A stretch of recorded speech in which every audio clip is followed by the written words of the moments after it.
konsehal. Oras na to, alas 7:52. Kaya may nana nga mga madunggan nimo nga, no? Nagit it runs in the blood. Kaya kato si Mayor Magtahas, kulba man po to. Mau ba? So, Kaya so, ipaday na ito kay ipaday na ipos na nato ng Education Monday. Oy, kaniha. Pura man Education Monday, kaya kung buwelta, edukasyon po diya. Edukasyon na gyapon, ha? Kabalo mo mga kagahi, trending sa social media. Ang usa ka post, ang isa ka 70 anyos, 70 years old. Dili 17 ha, dili 17 ha. 70. 70. Pero kung akong gitano sa video karon, mura ra siya 45. Nga lalaki nakalampo sa kursong Bachelor of Arts in Performing Arts, Major in Theater. No, kuyawa ni no. Ganahan lagi kuha ni. Nakuha kini niya pinagi sa Expanded Tertiary Education Equivalency and Accreditation Program. Grabe lisura. Sa lagto ATEAP. ETIP. Sa college ni siya nakakahuman. Sa Liceo de Cagayan University. Mo ni gahi. Ha? Mo ni gahi. Wag yun mo undang. Mga kagahi, kay kani programa man sa mga Bisaya. Kani nga to ang guest ni ini nga taknaa may Tagalog. Tagalog. So di pa kayo na kasabot sa Bisaya pero ato na lang i-straight. Okay. Yeah. Makakasama po natin ngayon sa umagang ito ang ating certified gahi kabay Lutgardo Labad, ang baguhay lamang nga may graduar 70 years old. Good morning po, Sir Guard. Good morning. Good morning. You can talk in Bisaya, makasabot ko.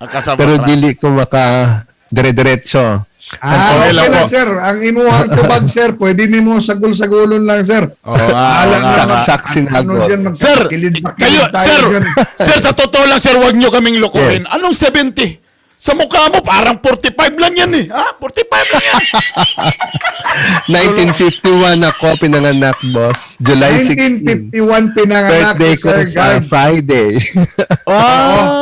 I'll be 70 years old on Friday. Ay, karong Friday. Happy birthday, man.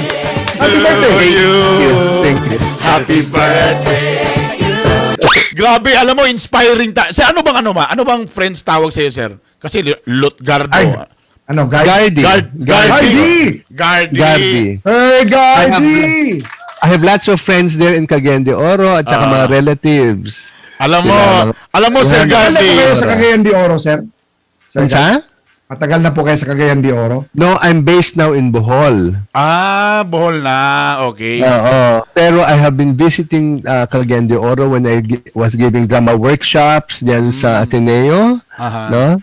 Panahon pa ni Father Demetrio. Actually, I has been awarded the Demetrio Award there. May mga relatives ako diyan, mga Mariano. Hello, Lulu. Hello, pwede ba mag-hello sa kanila? Sige po, i-hello niyo po. Hello. Okay, mga hello. Aking mga relatives diyan, the Mariano sisters, sila Tita Delia, at saka si Tito Larry. And also, of course, the different drama groups that natabangan nato diha through PETA. I'm a theater director and a music composer po. Wow. Okay? So, nakatabang ako sa pag-develop sa theater group diha. Adto pa, na panahon ni Father Demetrio, 1973-74, Pulong og Kahayag. Street theater production. Wala pa kasi, di pa kaya siguro kayo napapanganak noon. Wala pa, sir. Wala pa. Okay. And before anything else, I really would like to thank Liceo po for this wonderful opportunity of the ETIAP. It's called ETIAP program. Pala yan, okay. ETIAP. Bakit niyo po talagang pinupustro ito, sir, na talaga namang, alam mo, siyempre, sir, sa edad niyo po, 70, Pero siyempre, batang-bata pa yan, di ba? Ano pa to para sa iyo, sir, itong makagraduate ng kursong Bachelor of Arts in Performing Arts, Major in Theater? May ilang minuto ba ako para istorya yan? Sir, sa edad niyo yan, sir, makwento kayo, sir, ha? Tandaan mo, sir. Medyo yung oras natin, limitado, ha? Kaya nga, tinatanong ko. All right. the first reason kung bakit ko ginawa ito, napangako ko po sa mga magulang ko. Kasi ilang taon akong nag-aral sa seminaryo, sa UP Diliman, pumasok ako sa PETA, yung drama group. Hindi ko natapos yun kasi na-involve ako sa theater, sa music, at saka tumutulong ako sa pamilya ko. No? Paakyat, pababa ang mga ekonomiya namin. Kaya hindi ko ma-focus. At I was learning so much in my theater and music scoring job na parang at that time, hindi ko makukuha sa university. No? So I thought, this was better than informal education. I was doing workshops all the time. I was teaching, I was conducting drama, directing, lahat. Something which I could not do and then my thesis na lang yon sa UP Mascom sa Diliman was about theater, no? So yung ginagawa namin sa PETA ngayon was the thesis which I wrote, thesis proposal in 1973. Okay? Pero hindi na ako makatulog after that. Namatay na ang parents ko, paraging nagigilty ako, parang wala akong naiwan para sa kanila. Akala ko pa naman, sir, na kinongratulate ka nila, nandyan pa rin yung mami at daddy mo. Wala. Namatay na 1985 at 2005. Hindi ako, parang I felt that duty for them na ma-bless ko sila, pasalamatan ko sila with a degree. Ngayon, when I transferred to Bohol, I once became the cultural officer of Bohol. Tumulong ako sa Lobok Children's Choir, if you have heard them. I developed a drama group. Yeah. I work very consistently with the NCCA, with the CCP. Si Lotus, si Hobart diyan, si Hobart Savior. No, is one of my colleagues there. No?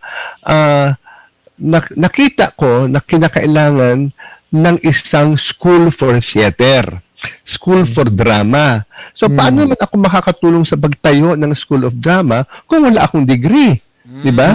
So, naghanap ako ng mga schools pero wala akong time para, sabi ko, Diyos ko, arami kong isusulat, arami i-access sa akin, wala akong time kasi direct ako ng direct, nag-music ako. Pumunta ako sa Cebu, pumunta ako sa Diliman. Sir Gardy, ang ibig sabihin, ikaw ay Bohol-based, lumuluwas ka lang rito sa Cagayan de Oro para sa iyong pag-aaral? Yes, before the pandemic. Before the pandemic, nag-apply na ako riyan sa ETIA program. And I was so happy because sinabi nila, yung aking lifetime work of the last 50 years, pwedeng-pwede yan maging equivalent ng isang degree.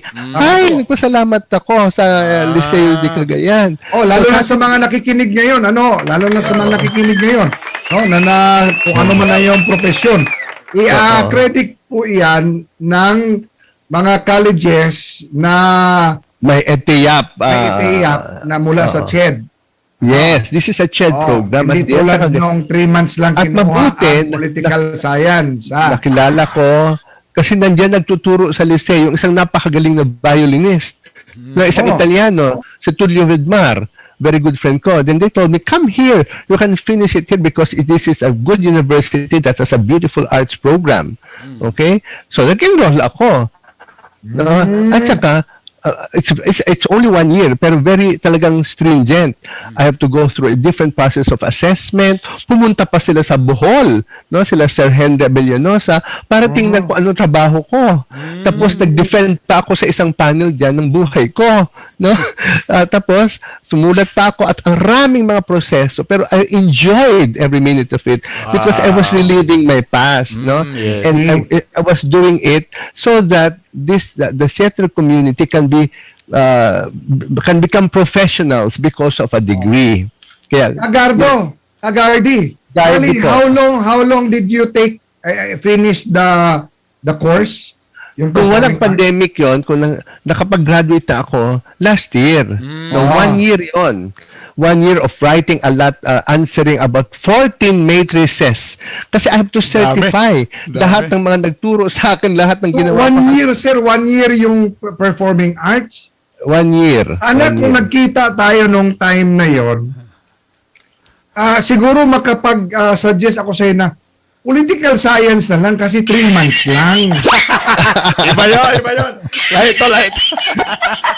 Ito. Ito, Sir Gardy. Opo. Maraming nanonood sa atin. Alam mo, ang demographics ng Gahi ni Bay is 18 years old to 55 years old. Wow. Sumaybay sa atin. No? Okay. Ano po yung magiging mensahe nyo para sa kanila na imagine you are 70 years old and yet you don't stop exploring. You don't stop expanding yourself. Totoo po yun. No? So, do you want me to tell something to them? Ganun ba Opo. yun? Sige po. Opo. Okay. Tapos, Alright. sa edad mo naman yan pwede mo na pagalitan. Pagaling. Lolo na po ako. Okay. All right. Sa mga kabataan po, no? Never lose your passion, no? Never lose that dream of achieving something for yourselves, for your community, whether it's in political sciences or sa medicine, sa ganito. Napaka-importante po sa kabataan magkaroon ng isang napakagandang aspiration to become more of themselves, to find their niche, their role in this world, especially ngayong napakarami mga problema natin. You have to be what you were destined to be, a beautiful, fully developed person in the service of the community. Yung palagi po ang nag-drive sa akin, ever since nakita ko ang drama, ang arts, to be such a source of strength. No? Kasi ang tingin sa drama ngayon sa mga arts, di ba, pang miss, di ba, Mr. Ganun lang. Mga piyesta, hindi. It can be a beautiful source of livelihood, a beautiful profession, kung talagang ma-professionalize natin. So, And that profession also, Sir Gardi, is somewhat like a metaphor of life. Ano? yes. Tama ka. Napakaganda naman ng sinabi mo, sir. Metaphor talaga ang theater, Diba? ang arts, no? Kasi each person po, ikaw, kayo, mga farmer, mga workers, nandoon po ang angking talino na dapat lang i-unleash, i-blow, i-expand to the world, no? Ngayon, maski umabot ka ng 50, 60, 70 years old, hindi dapat mawala yung passion na yan. So, Hindi ba kasi naging kung nakikita- intimidated sa inyo, sir? Hindi ba naging intimidated sa inyo yung mga professor mo na, my God, dapat si Sir Gardi. Hindi. Oo nga, tama, no? Natuwa sila. Sino mga naging teacher ko or mga nag-evaluate sa akin po? Sila Professor Steve Fernandez diyan, no? Sila Sir Hobart Sabior, may dalawang galing pa sa sa University ng Liceo. So I'd like to request all of those who have that kind of experience, never lose hope. There's always this FEA program diyan sa Liceo, nandiyan ang ganyang. I'd like to say hello to Sir Henry Abellanosa at Sir Oliver Plaza. No, marami pong salamat. Ang lahat kami nag-intay sa kanyang virtual kasi hodang virtual. Nandoon kami. Para talagang angkinin this harvest of work that we did. May tanong si Bernice Gardi kasi pogi ka raw na estudyante. Ano yun, Bern? May Ano? Sir, nakita ko si Sir, poging-pogi mo, Sir, no? Ay, May- talaga. Sir, may mga kaklase ka bang mga din dyan, Sir? May mga chicks ba dyan, Sir? Mga ano, Sir? Kaklase. Hindi diyan kami muna. nagklase. Wala ba ganun? No? Walang ganun. Oo, kasi talagang isa-isang classmate evaluation. mo sa Gardi? Yung classmate mo, Meron. Sir. Meron Sa ako Gardi isang na classmate text. na babae. Yan. Okay? Okay. Siya po ay isang theater director din. Wow! Cagayan. Wow. Napakagaling niya. Nagtuturo yan, nag-graduate din yan sa abroad ng ibang kurso. Nandiyan siya sa Cagayan de Oro. Nagtuturo ng drama, nagdidirect kasama ko sa iba-ibang trabaho. Si Miss Denise Aguilar. Congratulations, Denise. Congratulations! Pwede. Ay, si Sir, nagdidirect pala si Sir ng mga drama, Kagahi Art. Sir, baka gusto niyo po, baka may mga eksena na may kunwari, may baboy sa likod. Pwede po ako doon, Sir. Pwede po ako doon, Sir. Pwede. Pwede po bang mag-promote ng konti? Sige Opo, po. opo. Alam nyo, nasa Bohol ako. Bohol now is like many other cities or provinces is really plagued with this pandemic na ito. But Bohol has tried to really rise from the bootstraps of this panic situation by doing arts, by ang development pillars po ng aming local government as empowerment of the poor, resuscitating the arts, and really boosting the local creative economy through tourism. Maski pa paano po, talagang dahan-dahan naming ni-resurrect yan to our Arts Council, to our Governor Yap, no, to our diocese bishop. Talaga pong partnership of the different sectors. Lalo-lalo nag-cultural mapping po kami ngayon, the whole province, care of DepEd and the NCCA and Senator Loren de Garda. Every town and every village now is being culturally mapped for tourism, for development planning. And Sir we'd like to Gardy, invite excuse everybody me, Sir Gardy. to be virtually... Yeah. Oh, sir, ito, in the midst of pandemic, ano sa tingin mo ang magandang gawin na that we can still unleash the potential of local government units and those in tourism sector na hindi man masayang, kasi when we talk about tourism kasi yan ang forte mo rin. Kailangan mo yung physical na presence. Pupunta Yes. mga tao dyan sa mga ganun. Correct. But because of the limitations and restrictions, so Okay, tingin mo, we have... medyo mahaba-haba pa to, sir, ang usapan itong pandemic na to, pandamay nga pandemya. Yes. We have... Tingin mo, sir, Sir, paano natin ito ma-take advantage itong pandemic na ito? alam niyo po, ang Sabi ginagawa nga, namin... in every obstacle are opportunities. Yes. I'd like to share to you some examples from Bohol. Opo. In the past year, ang rami namin ginawa despite this pandemic. Okay? But we always observed health protocols. No? So, una, nag-open kami ng tourism through the FITEX exchange program with DOT and the Tourism Board of the Philippines. Anong ginawa? Vertical po na tourism attractions. Meaning, nandoon sila sa hotel, iilan lang sila, nakatingin sila sa mga nangyayari sa baba. So they were watching and then watching the show, no? Everybody was in mask, no? Mga 50, 60 people lang nandoon sa mga veranda ng mga hotel. And then they were moved to different parts of the province in smaller groups, no? Nakikita pa rin beaches, nakikita nilang ang iba-ibang churches, pero smaller groups by social distancing, no? Kasi talaga napakalaki na importante ng tourism. So we really have to do slow tourism in bubbles, no? Isa 'yon. see. Pangalawa, we did a lot of fused technology, blended technology to our Arts Council, kay Father Val Pinlac. Ang rami namin ginawang, at saka aming mga artists, ang kasing sining teatro ensemble, no? Ang rami namin ginawang video productions, no? So, para lang ma-lift ang spirit sa mga nagiging despondent, yung mga mental health issues, ang mga kabataan, kumakanta, sumasayaw. Actually, ngayong Sandugo time, meron kaming series of bangga sa Kuradang. Okay? Meron kaming talent competition sa song, pero lahat video, no? Naka-zoom lahat 'yan. Ma-pre-recorded, when record, iilan lang kami, no? Pero umiikot 'yan sa iba-ibang mga bayan.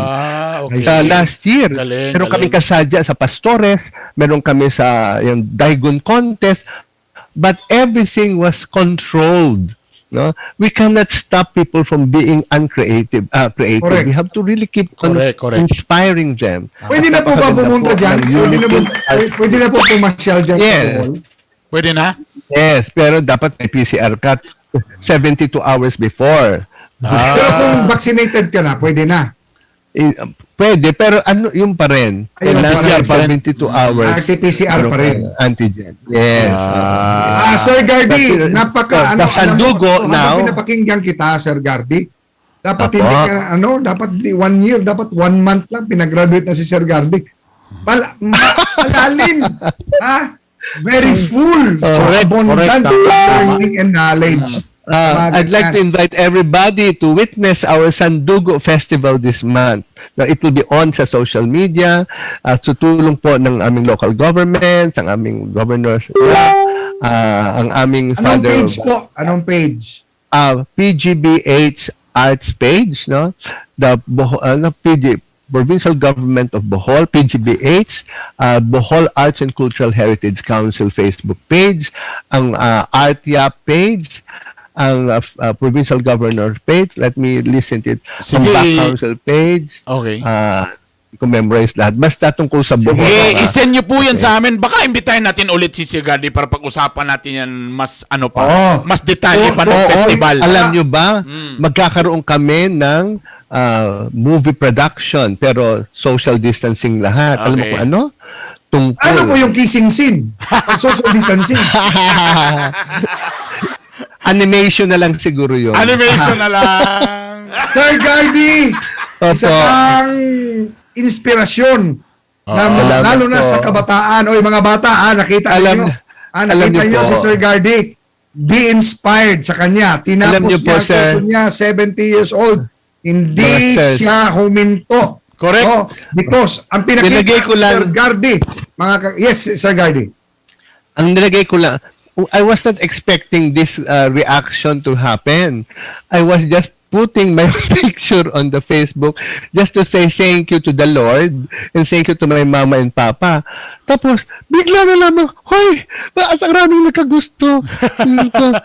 You are an Bigla po ako. inspiration. Inspiration yan. You are a testament, Sir Gardy Labad. You are a testament that Salamat po. in life, we must keep on learning.